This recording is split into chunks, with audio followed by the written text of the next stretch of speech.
నమస్తే. Welcome to our channel. ప్రస్తుతం మనతో సీనియర్ జర్నలిస్ట్ దాము బాలాజీ గారు ఉన్నారు. వారితో మాట్లాడదాం. సార్ నమస్తే సార్. నమస్తే. సార్, విజయసాయిరెడ్డి రాజీనామా వెనకాల జగన్ హస్తం ఉందని, జగన్ స్కెచ్ వేస్తేనే విజయసాయిరెడ్డి రాజీనామా చేశాడు అనే వార్తలు వినిపిస్తున్నాయి సార్. అయితే అసలు జగన్కి ఏంటి సార్, విజయసాయిరెడ్డిని రాజీనామా చేయించడం వల్ల జగన్కున్న లాభం ఏంటి?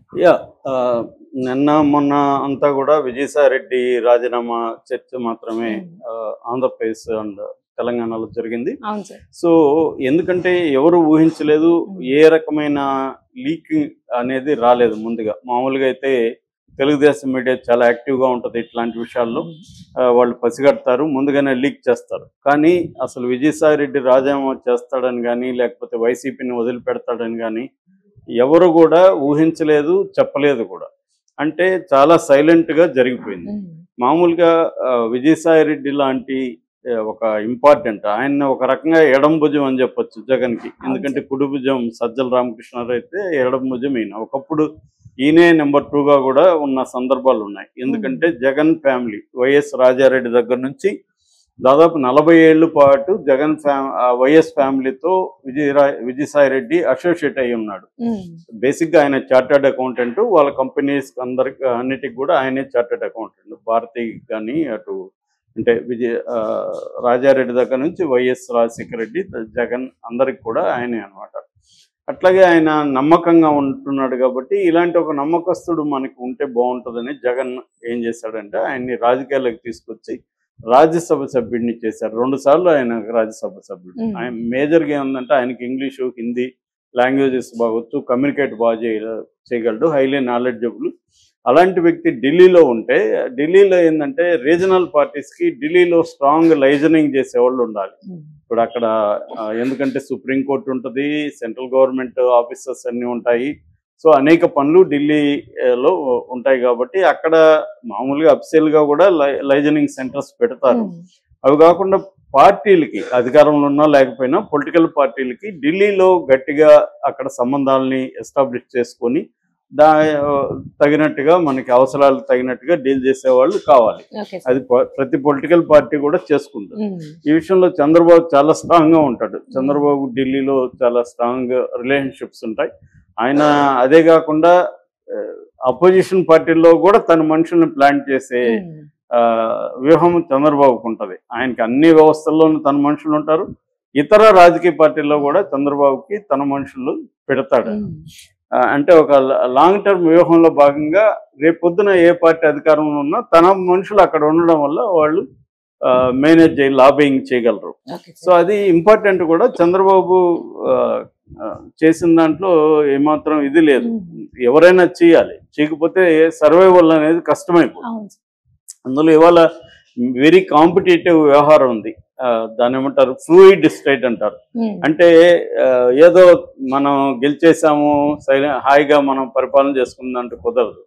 గెలిచిన ప్రభుత్వాలని పడగొట్టేస్తా ఉన్నారు, లేకపోతే తొక్కేసి పొలిటికల్ పార్టీలని కంప్లీట్గా తొక్కేసి ఆ స్థానంలోకి తాను రావాలని బీజేపీ ట్రై చేస్తుంది. అంటే బీజేపీ ఎప్పుడూ లేని ఒక అగ్రెసివ్ స్టాండ్లో ఉందన్నమాట ఇవాళ. అంటే ఏ పార్టీ కూడా ఇప్పటివరకు అంత అగ్రెసివ్గా లేదు.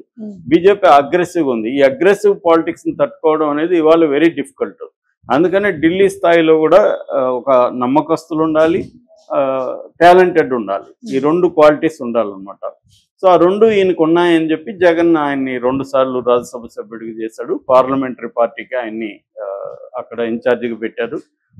ఆయన కూడా సక్రమంగా నెరవేర్చాడు. ఆ రోల్స్ అన్ని కూడా బాగా చేశాడు. నిరంతరం బీజేపీలతో టచ్లో ఉన్నాడు. అలాంటి ఒక 40 ఏళ్లుగా నమ్మకంగా ఉంటున్న వ్యక్తి ఎందుకు రాజీనామా చేశాడు సడన్ గా? ఆయన ఏం కారణాలు చెప్పట్లేదు, వ్యక్తిగత కారణాలు. సడన్ గా ఏం వ్యక్తిగత కారణాలు ఆయనకి ఏమీ లేవు. పైగా ఆయన ఏం చేయబోతే వ్యవసాయం అండి. వ్యవసాయం అనేది అది ఒక కామెడీ వ్యవహారం. అలాంటి వాళ్ళు చెప్పడం ఏం చేస్తాడు ఈ వయసులో పోయి ఆయన వ్యవసాయం. కాబట్టి ఇదంతా ఏంటంటే ఆయన బయటికి చెప్పట్లేదు. కానీ పైగా ఏమంటున్నాడు, జగన్ బాగా కోరుకుంటున్నాను, నాకు జగన్ ఫ్యామిలీనే ఇది పెట్టింది, 2 సార్లు జగన్ ఇచ్చాడు, భారతమ్మ నాకు ఎంతో చేసింది, ఇవన్నీ మాట్లాడుతున్నాడు క్లియర్గా. సో అంటే ఆయన దీని వెనక ఇప్పుడు తెలుగుదేశం వాళ్ళు హ్యాండ్ ఏం లేదు. తెలుగుదేశం వాళ్ళు పెద్ద హ్యాపీగా ఉన్నట్టు కూడా అర్థం ఎక్కడ కనిపించలేదు. ఈయన రాధాకృష్ణ కూడా విజయసాయిరెడ్డి సన్యాసం అనేది కూడా రాశాడు. కానీ అందులో కూడా ఆయన ఏదో రాసుకుంటూ వచ్చాడు పని. అసలు తెలుగుదేశం క్యాంప్ హ్యాపీగా ఏమి లేదు దానివల్ల. అంటే అర్థమేమి, విజయసాయి రెడ్డి వెళ్ళడం వల్ల జగన్కి పెద్ద నష్టం అవుతుందని ఎవరో కూడా అనుకోవట్లేదు. ఈవెన్ విజయసాయి రెడ్డి కూడా ఏమన్నా నాలాంటి వాళ్ళు 1000 మంది పోయినా జగన్కి ఏమి నష్టం లేదన్నాడు. తర్వాత జగన్ బాగుండాలని అంటున్నాడు. అంటే ఇప్పుడు ఎందుకు పోయాడు? రెండోది ఇంకొకటి కూడా అన్నాడు, నేను హిందూ ధర్మాన్ని ఫాలో అవుతాను, వెంకటేశ్వర స్వామిని ఫాలో అవుతానని కూడా విజయసాయి రెడ్డి చెప్తున్నాడు. At the same time Chandrababu ఫ్యామిలీతో వ్యక్తిగతంగా నాకేమీ లేదు, ఫ్యామిలీ గొడవలు కానీ ఏమీ లేవు, రాజకీయంగా మాత్రమే. అట్లాగే పవన్ కళ్యాణ్ నాకు చిరకాల స్నేహితుడు, ఇవన్నీ చెప్తున్నాడు. సో ఇప్పుడు ఏంటంటే కొంత టైం గడిచినాక కొన్ని విషయాలు బయటకు వస్తున్నాయి. అదేంటంటే ఇదంతా కూడా జగన్ స్కెచ్ అని. జగన్ స్కెచ్ ఎందుకు? ఇప్పుడు విజయసాయి రెడ్డికి రాజ్యసభ 2028 వరకు ఉంది. ఆయన ఎందుకు రిజైన్ చేశాడు అంటే, ఇప్పుడు ఎప్పుడైనా కూడా ఒక స్టేట్ లో ఉండే పొలిటీషియన్ సెంట్రల్లో ఉండే బీజేపీని తట్టుకొని నిలబడాలంటే బీజేపీకి ఏదో ఒకటి ఆఫర్ చేయగలగాలి. ఇప్పుడు కేసీఆర్ ఉన్నాడు, కేసీఆర్ ఏదన్నా ఆఫర్ చేయగలిగితేనే కేసీఆర్ని ఇచ్చేయగలుగుతారు. అంటే వాళ్ళ రాజకీయ ప్రయోజనానికి వీళ్ళు హెల్ప్ చేయగలగాలి. ఆఫర్ చేయడానికి వీళ్ళ దగ్గర ఏదైనా ఉండాలి. జగన్ దగ్గర ఏముంది? ఇన్ని రోజులు ఎందుకు జగన్ని దాదాపు 12 ఏళ్ల పాటు జగన్ బెయిల్ మీద ఉండడం సాధ్యమా? వ్యవస్థలో ఎవరైనా 10-12 ఏళ్ళు బెయిల్ మీద ఉండగలరా? ఉండలేరు. మరి ఎలా ఉండగలిగాడు అంటే మోడీ అండదండలు ఉన్నాయి. జగన్ ప్రభుత్వంలో ఉన్నా లేకపోయినా మోడీ అండదండలు ఉన్నాయి. అట్లాగే ఇప్పుడు చంద్రబాబు, పవన్ కళ్యాణ్ తీవ్రంగా జగన్ పట్ల వ్యతిరేకత ఉన్నారు. మొత్తం జగన్ అరాచకాల వల్ల చంద్రబాబు పార్టీ కానీ ఇటు పవన్ కళ్యాణ్ పార్టీ కానీ చాలా ఇబ్బందులు 5 ఏళ్లలో ఎదుర్కొన్నారు. అలాంటి వాళ్ళకి ఎంత కసితో రగిలిపోతుంటారు.